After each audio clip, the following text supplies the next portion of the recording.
Bienvenidos al Brunch. Investigamos, luego hablamos. Una producción de Mexicanos contra la Corrupción y la Impunidad.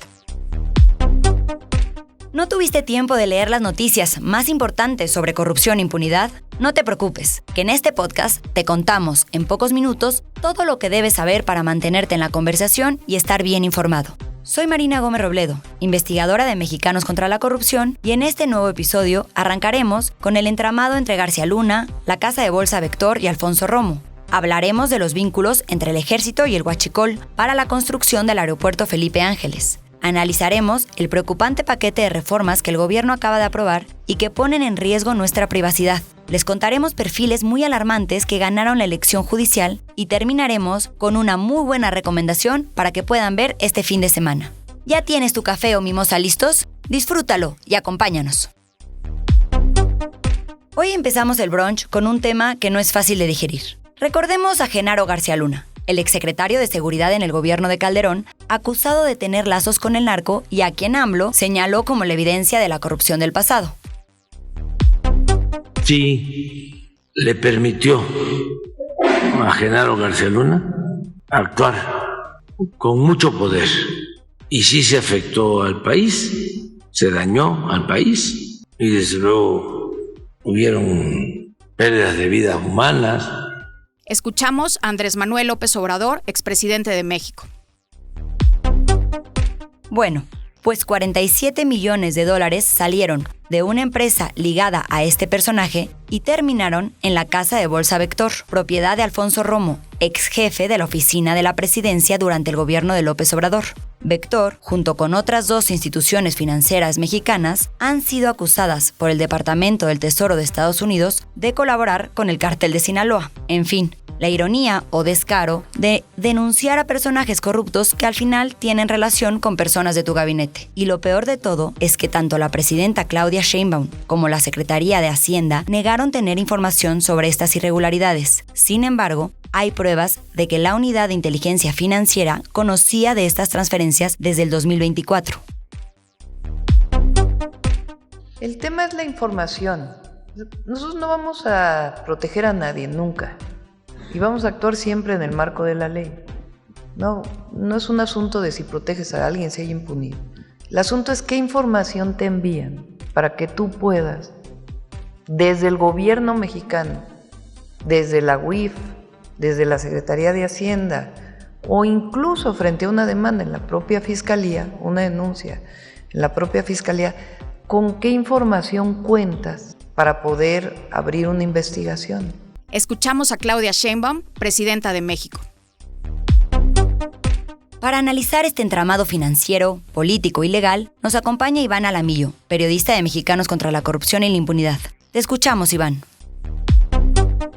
En medio de la tempestad en la que dejó al sistema financiero mexicano la noticia de que el Departamento del Tesoro de Estados Unidos había impuesto sanciones a Vector, Intercam y Cibanco, y de que la Secretaría de Hacienda y la presidenta Claudia Sheinbaum informaron que ellos no tenían ninguna información sobre irregularidades en estas y en otras casas de bolsa, en Mexicanos contra la Corrupción revelamos que al menos desde agosto del 2024 la Unidad de Inteligencia Financiera tenía conocimiento de múltiples transacciones que se habían realizado entre los presuntos prestanombres de García Luna, los Weinberg y Vector Casa de Bolsa, la institución que comanda y de la que es dueño Alfonso Romo, quien, como bien ya sabemos, fue el ex jefe de la oficina de la presidencia durante el gobierno de Andrés Manuel López Obrador. En Mexicanos contra la Corrupción obtuvimos un documento que forma parte del expediente de la demanda civil que presentó en 2021 la UIF en contra de García Luna y de los Weinberg en una corte de Miami, Florida. En ese documento viene una relación de múltiples transferencias que los Weinberg le hicieron a través de su empresa Numba a Vector. Las transferencias fueron 35 transferencias que sumaron en total más de $47 millones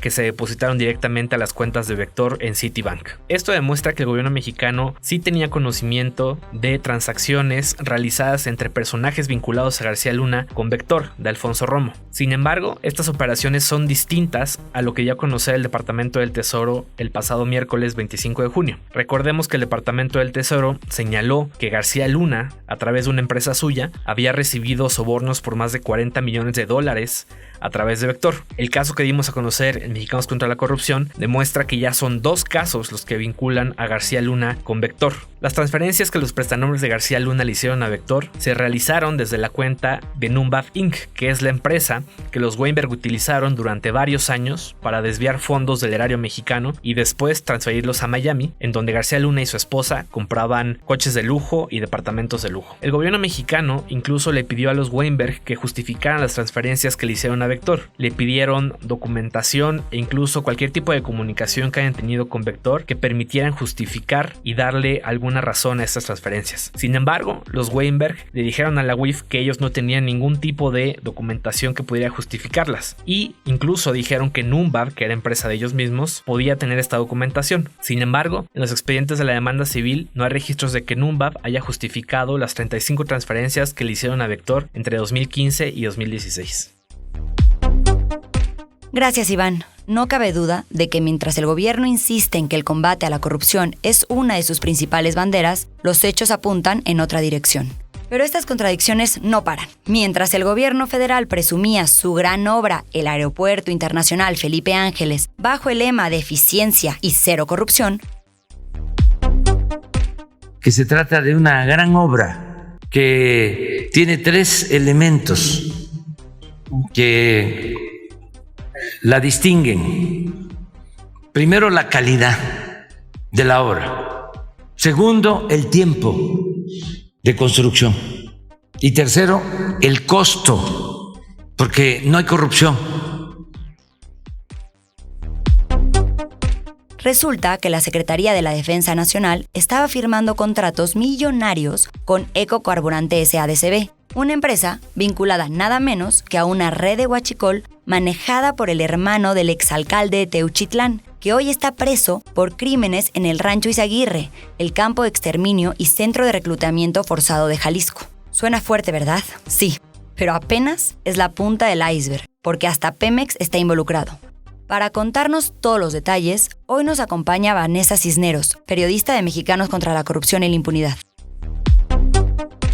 Esta semana publicamos en Mexicanos contra la Corrupción que una red de huachicol une a la Sedena, Teuchitlán y a grandes gigantes petroleros. ¿De qué va esta nota? Pues resulta que para construir el aeropuerto Felipe Ángeles, la Sedena pagó más de 500 millones de pesos en diésel a Ecocarburante, una firma que ha sido ligada a una estructura de huachicol operada por el hermano del exalcalde de Teuchitlán, quien ahora está preso por los crímenes cometidos en el Rancho Izaguirre. ¿Qué hay con esta empresa? Pues resulta que Ecocarburante ha sido abastecida por multinacionales como Valero y Vitol, 2 de los gigantes del sector energético en todo el mundo. Es importante mencionar que esta red tejió negocios con Pemex, además de que movió combustible ilegal en todo el país, con la cobertura de transportistas ligados al crimen organizado. Contarles, por ejemplo, que las compras se realizaron para la construcción de la IFA entre 2019 y 2020. Es importante esta fecha porque en ese momento la empresa tenía como socio a Eric Daniel Zamora. Este personaje pues fue acusado de lavado de dinero, además de que fue presidente de una compañía que está listada por la OFAC de Estados Unidos en una lista de entidades involucradas en crímenes financieros y de narcotráfico desde hace 8 años. Este personaje es importante porque aparece como apoderado en Impulsora de Productos Sustentables, una compañía que ha sido investigada por participar en una red de huachicol, en donde también es accionista José Isabel Murguía Santiago, el hermano del exalcalde de Teuchitlán. Impulsora de Productos Sustentables ha tenido como sus proveedores de combustible a los gigantes energéticos como Vitol y Valero. También es importante mencionar, José Isabel Murguía Santiago también es socio, administrador y apoderado de Mefrafletes, una compañía que estuvo involucrada en los superdecomisos de huachicol que sucedieron a finales de marzo de este año en Tamaulipas y Baja California. Nosotros pudimos vincular esta red por medio de contratos, facturas y órdenes de pago, así como actos mercantiles, en donde encontramos pues la relación entre Ecocarburante, Impulsora de Productos Sustentables y Mefrafletes. Ahí encontramos que han compartido representantes, apoderados y socios, y aunque la FGR ya había mencionado que en estos grandes decomisos que ocurrieron en Tamaulipas y Baja California hubo una participación de empresas ligadas a la familia del exalcalde de Teuchitlán, no se sabía hasta ahora que la Sedena había contratado a una empresa empresa vinculada a esta red. También es importante mencionar que Impulsora de Productos Sustentables fungió como intermediaria para la distribución de turbocina y gasavión a Interjet. Esto lo pudimos saber por medio de actas mercantiles en donde pues la empresa dice el 3 de julio del 2019 en un acta que suscribe un contrato con Pemex Transformación Industrial para triangular la entrega de combustible a la aerolínea Interjet. Profundizando más en los contratos que tuvo Ecocarburante con la Sedena, contarles que el primero se firmó en diciembre de 2019 cuando ya se estaba construyendo pues este aeropuerto emblemático del sexenio pasado. Este contrato fue por 496 millones de pesos para abastecer 27 millones de litros de diésel automotriz de ultra bajo azufre que era de importación. Este contrato se entregó a través de una invitación a cuando menos 3 proveedores. También es importante mencionar que hubo un segundo contrato. Este segundo contrato se firma en 2020 y se firma por medio de una adjudicación directa. Es por 12.9 millones de pesos para surtir hasta 180,000 litros mensuales de diésel. Aquí las fechas son importantes. ¿Por qué? Porque entre un contrato y otro ocurrió que Pemex envía una carta a Ecocarburante donde mencionan que están incumpliendo con las entregas de combustible. Eso no importó, pues ocurriera una segunda contratación después. Hay que mencionar que este combustible se usó para los vehículos pesados y de maquinaria que se utilizaron en la construcción de este nuevo aeropuerto.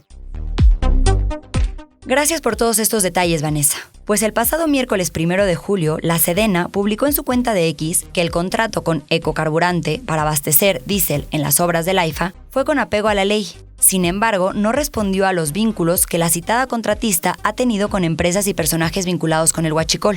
Y así, el ejército tiene cada vez más poder.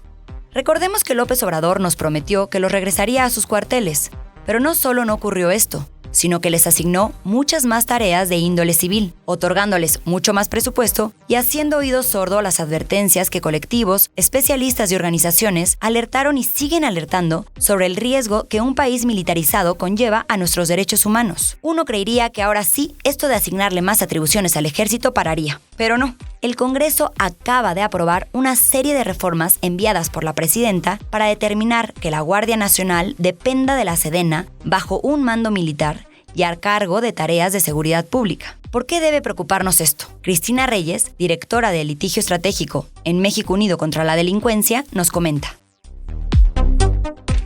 ¿Qué pasó con la Guardia Nacional? En los últimos días, el Congreso aprobó la nueva legislación de la Guardia Nacional y hay cambios grandes que nos deberían de preocupar. En 2019 se creó la Guardia Nacional como una policía civil en sustitución a la Policía Federal, pero desde la reforma constitucional del año pasado, ahora es una cuarta fuerza armada dependiente de la Secretaría de la Defensa Nacional. Ahora, todo su personal se regirá bajo reglas militares, con formación militar y rangos idénticos a los del ejército. El problema es que los militares están formados para la guerra, pero no para cuidar de la gente. De hecho, han sido responsables de varias violaciones a los derechos humanos en contra de la población civil, por lo que al hacer a la Guardia Nacional una institución militar nos deja sin policía civil a nivel federal y ahora la seguridad estará militarizada. Además, la nueva ley le otorga la posibilidad de hacer funciones muy peligrosas, como por ejemplo, podrán hacer operaciones encubiertas, o sea, infiltrarse con identidades falsas para la prevención de los delitos, es decir, incluso sin que haya ocurrido algún crimen, y esto es algo que la Suprema Corte ya había declarado contrario a la Constitución. También podrán intervenir comunicaciones, es decir, escuchar llamadas o leer mensajes en casos de delitos de robo de hidrocarburos, igual sin que haya ocurrido el delito, sino supuestamente para prevenirlo. Todo esto sin controles judiciales claros. De igual forma tendrán acceso a inteligencia civil, es decir, datos de seguridad pública, y esto es algo muy delicado en manos de militares, sobre todo teniendo en cuenta que en el pasado muy cercano el ejército ha espiado a defensores de derechos humanos, periodistas y hasta integrantes de la Defensoría Pública Federal. ¿Y los derechos humanos? Malas noticias. Los miembros de la Guardia Nacional tendrán fuero militar, es decir, si cometen un abuso, serán juzgados por tribunales militares y no por jueces civiles. La Corte Interamericana de Derechos Humanos ha señalado que esto facilita la impunidad. Lo más grave es que la reforma no tiene claros los límites para que el Ejército, Marina y Fuerza Aérea realicen tareas de seguridad pública que ahora la Constitución les permite hacer de forma permanente, y esto viola principios internacionales de derechos humanos y expone a la ciudadanía a riesgos. En resumen, la Guardia Nacional ya no es una policía civil, es un brazo militar con poderes amplios, poco control civil y fuero militar.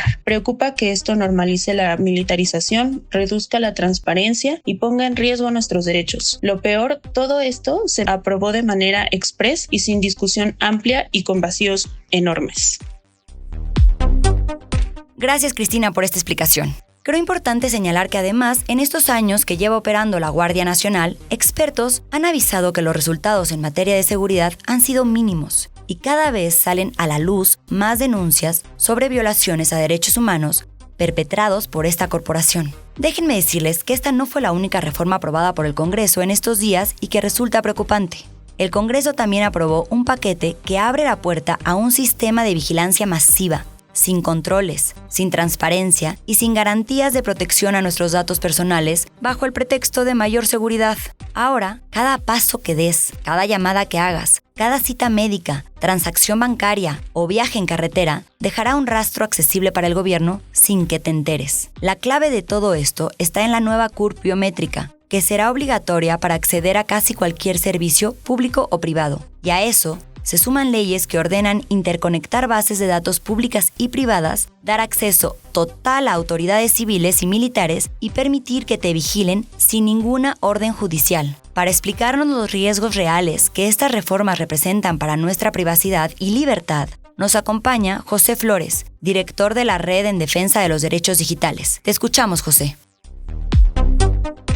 El paquete de leyes que recién aprobó el Congreso tiene como objetivo incrementar la huella de actividad de las personas en México, al tiempo que se expanden las facultades de vigilancia de autoridades civiles y militares. Por ejemplo, la creación de la CURP biométrica, que es un documento obligatorio asociado a nuestros datos biométricos, plantea, por ejemplo, que todo ente público o privado deberá solicitar esta CURP para proporcionar el acceso a servicios. Esto tiene como objetivo ir dejando un rastro de toda nuestra actividad cotidiana, como puede ser las cosas que adquirimos, los lugares a los que vamos o los trámites que realizamos. Esta información que va dejando el uso de la CURP puede ser consultado y monitoreado en tiempo real a través de la plataforma única de identidad, la cual es establecida por la ley en materia de desaparición forzada. Digamos, este rastro de actividad además se combina con las leyes de seguridad e inteligencia, que es la ley en materia de seguridad pública y la ley del Sistema Nacional de Investigación e Inteligencia, las cuales establecen la interconexión de diferentes bases de datos de autoridades de justicia, bases de datos en posesión del Estado e incluso la conexión o el requerimiento de información como pueden ser registros telefónicos, registros inmobiliarios, registros de telecomunicaciones, registros de salud en posesión de particulares. Todo esto se concentra en una plataforma que es la Plataforma Central de Inteligencia, a través de la cual el Centro Nacional de Inteligencia podrá tener, de acuerdo a la ley, acceso en tiempo real, directo e irrestricto a esta información, la cual también podrá, a través de la misma ley, compartir con la Guardia Nacional, que a partir de estas reformas, pues también es un organismo adscrito a la Secretaría de la Defensa Nacional y por lo tanto una autoridad de carácter militar. Aquí es importante destacar que la creación de este sistema de vigilancia masiva ocurre sin los controles democráticos necesarios, como puede ser la exigencia de control judicial para el acceso a registros, el derecho de notificación hacia las personas cuya información fue accedida. Ocurre en un contexto de debilitamiento de las leyes e instituciones de protección de datos personales y de transparencia, y no se puede soslayar tampoco que ocurren en un país que ha sido un cliente habitual de tecnologías de vigilancia y que estas han sido desplegadas en contra de personas periodistas, defensoras de derechos humanos, opositores políticos y activistas. La creación de estas facultades y también avance, digamos, de estos mecanismos para que quede registro de toda la actividad de la población, pues resultan en una medida desproporcionada, en una medida que, si bien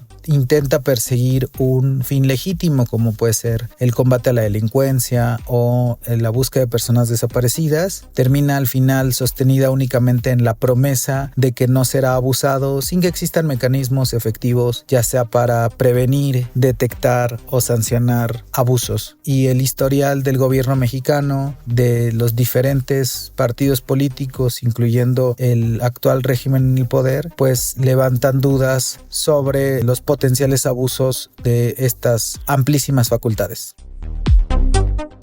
Muchas gracias, José.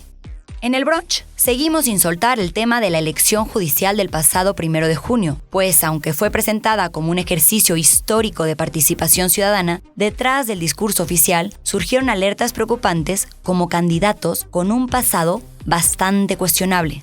La organización Defensores presentó denuncias ante el INE para que investigara a varios candidatos con perfiles riesgosos, algunos vinculados al narcotráfico y otros a casos de abuso sexual. ¿Y cuál fue la respuesta del INE? 0 investigaciones reales y la mayoría de los casos ignorados. Para entender las decisiones, o más bien las nulas acciones del INE, hablamos con Miguel Mesa, presidente de Defensores. Te escuchamos, Miguel.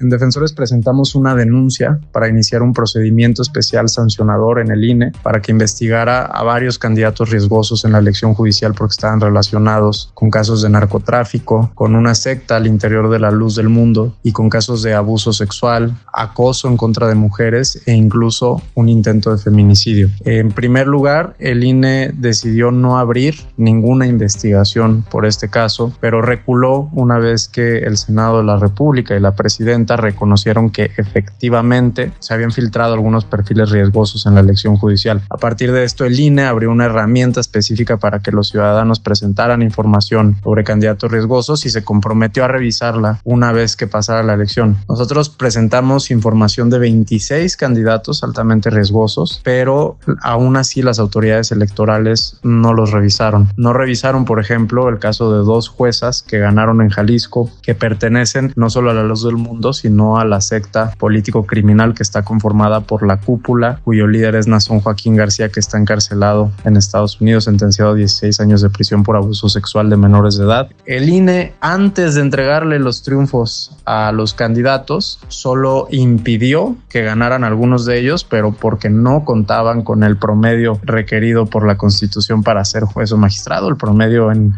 la licenciatura de Derecho, y impidió también el triunfo de un candidato que estaba detenido por abuso sexual en Veracruz. Sin embargo, hay varios candidatos que tienen decenas de denuncias de acoso sexual, abuso sexual, que incluso fueron suspendidos por el Consejo de la Judicatura y que el INE no impidió que llegaran. Tampoco impidieron que llegaran las autoridades locales electorales, casos como el de la abogada del Chapo en Chihuahua, el de El Padrote de Progreso de Yucatán, que fue detenido por proteger una red de trata de personas, ni el de la consejera jurídica de Tamaulipas, que ganó como magistrada y que supuestamente está investigada por la Sedena por formar parte de una red de huachicol. Entonces, aunque el INE en un primer momento cerró la puerta y luego dijo que iba a revisar estos perfiles, pues a final de cuentas solo impidió el triunfo del más evidente, que era un candidato que está detenido en este momento en el estado de Veracruz por abuso sexual, pero dejó pasar otros muchos perfiles riesgosos que también están acusados no solo de riesgos, sino de incumplir los requisitos constitucionales para acceder al cargo, porque no cuentan con buena reputación, porque medios de comunicación han hecho investigaciones periodísticas que muestran que estas personas tienen un oscuro pasado.